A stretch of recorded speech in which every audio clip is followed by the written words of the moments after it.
And so your body ends up being in a bad spot because you haven't taken care of it. So if you can plan for that factor, running at a certain time is not as important.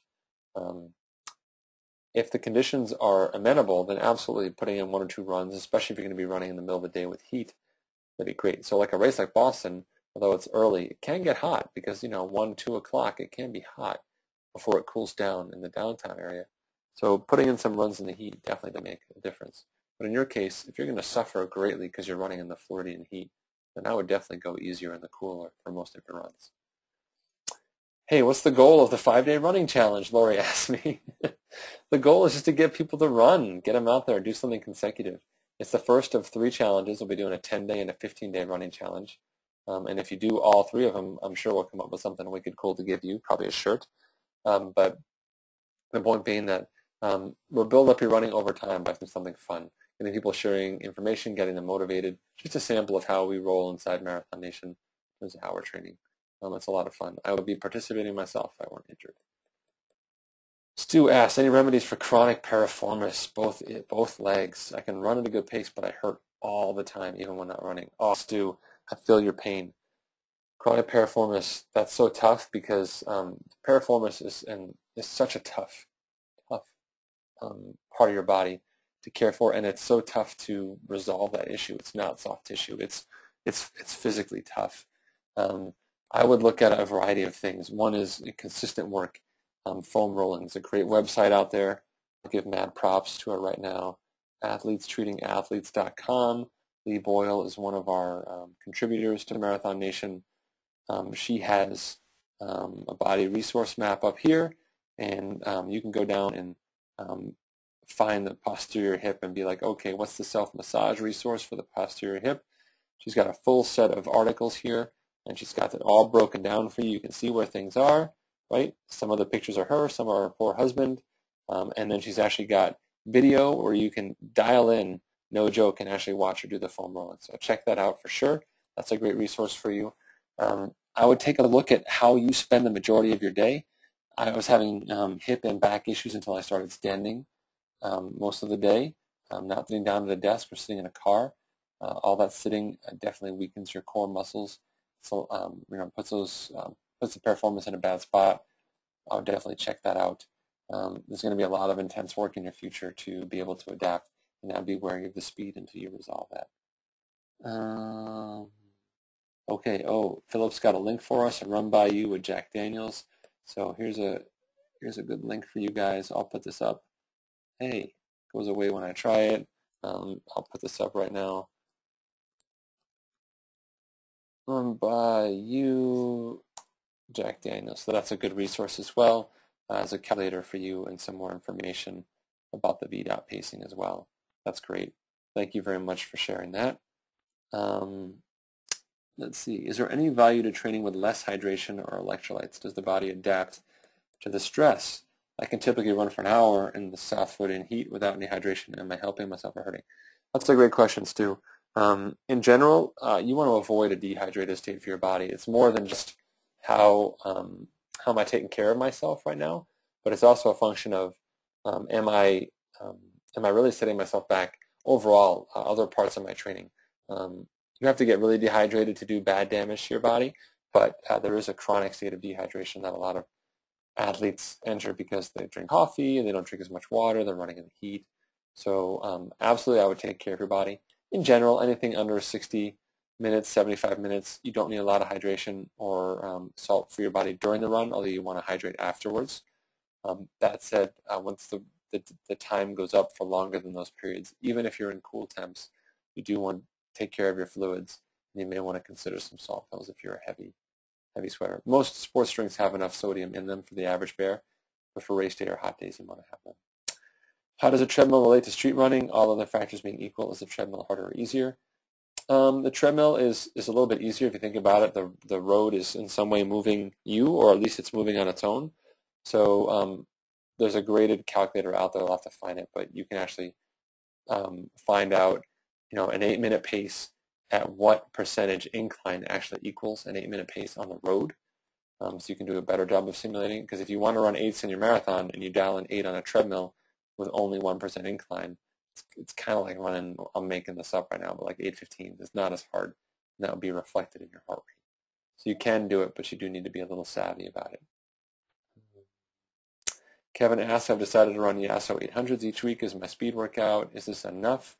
I would say that's definitely enough speed workout. I would also encourage you to put some hill workouts in your training at some point, because those hill workouts are just as important.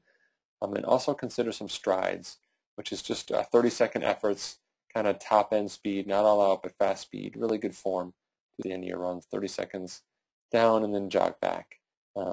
Great way to kind of stimulate the fast twitch muscles without putting a ton of strain on your body. The Yasso 800s are a great, safe way to do it. What specific muscles should be targeted with strength training? In general, like I said, lifting your quads is not going to make you a better runner. I like functional strength training, things that engage your core, require you to balance as well as move the weight. Anything with a stability ball is great. Major muscles, any major muscle group is fine. If you're going to do specific strength training for running, calves, doing some toe raises with the front of your shins, doing some squats or some lunges, anything that's a multi-planar movement, it's going to force you to use those hips and open up those hips is great. Leg extensions, leg curls, not so much. But you can do similar work with a stability ball that's just as good. Any advice on how to avoid the trots during high-intensity runs? I try not to eat too much fiber before I run a race. I'm concerned someone will lose a lot of time stopping for a bathroom break. Well, if it's your first race, as you mentioned here, Tammy, then it's hard to manipulate too much when you haven't had the experience yet. But if you're seeing it in your training, some people have had success using something like a medium, which I would test in your training. Run your training runs first, especially a race simulation run. There may be some side effects with hydration around that, but you can definitely do something from that perspective. Take a good look at those the early pre-run meal. Avoid any dairy. Keep the fiber down. Something good for me. I do like a bowl of oatmeal, and I put some stuff on top of oatmeal. Or a good easy one to do when you're on the road is like half a bagel with some all-natural peanut butter on it. Maybe a banana as well. Banana's pretty safe. On top of that as well, something palatable, something you're going to want to eat, get some good calories in. A lot of times, people, when they get the trots, they've just got too much sugar in their system in addition to some fiber. And so take care of yourself from an early perspective as well on race day. Great questions, guys.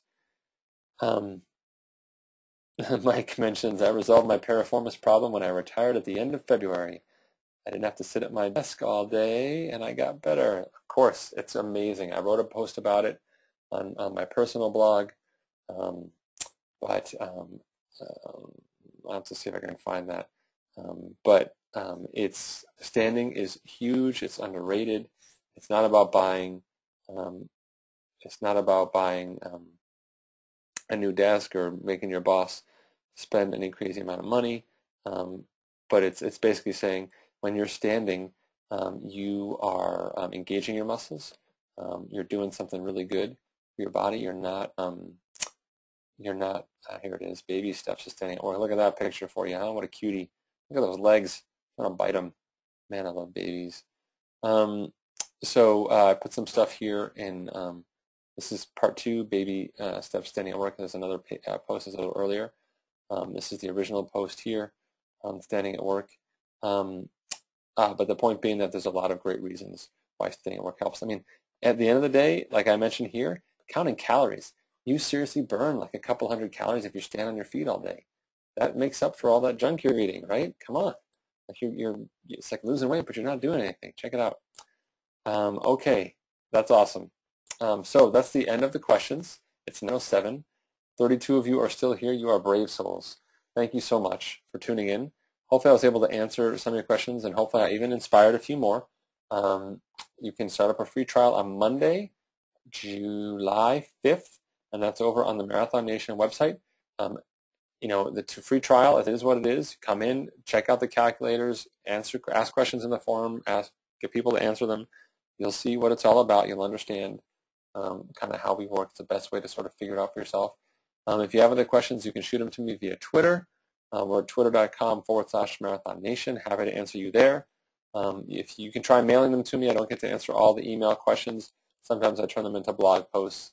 But that's just trying to do the best about changing the marathon game, making everyone understand that even though you're a beginner runner, you can still race like a veteran and have a fantastic day just by starting off your training right and following that all the way through to your race, from the beginning, the first mile, all the way to 26.2.